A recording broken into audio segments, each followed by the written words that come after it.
30. புனித யோவான் கிளிமாக்ஸ். சிரியா நாட்டில் வாழ்ந்த செல்வந்தர் குடும்பத்தில் கிபி 525ஆம் ஆண்டு பிறந்தார் யோவான் கிளிமாக்ஸ். அறிவு கூர்மையிலும் கல்வி அறிவிலும் சிறந்து விளங்கிய இவர் தன் 16வது வயதில் சீனாய் மலையில் இருந்த துறவு மடத்தில் சேர்ந்து துறவியானார். சுமார் 20 ஆண்டுகள் மலையடிவாரத்தில் கடும் தவம் புரிந்த யோவான் கிளிமாக்ஸ் புனிதர்கள் மற்றும் திருத்தந்தையர்களின் வரலாறுகளை வாசித்து புதிய அனுபவம் பெற்றார். ஜெபத்திலும் இறைஞானத்திலும் சிறந்து விளங்கிய இவரை இவரது மடத்துறவிகள் தலைவராக தேர்ந்தெடுக்க 4 ஆண்டுகள் மடத்தலைவராக பணிகளை செய்தார்.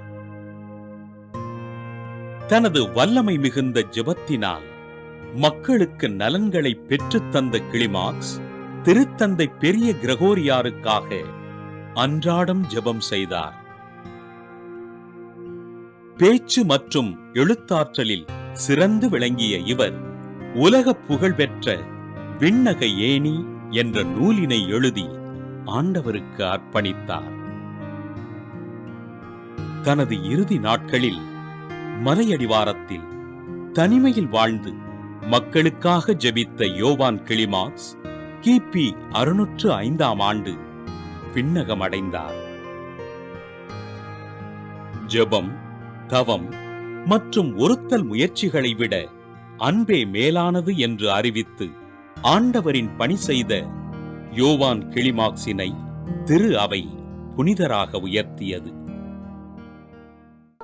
புனித யோவான் கிளிமாக்ஸ் திருவிழாவினை கொண்டாடுகின்ற நாம் கடன் பிரச்சனையில் சிக்கித் தவிக்கின்ற மக்களுக்காக ஜெபிப்போம்.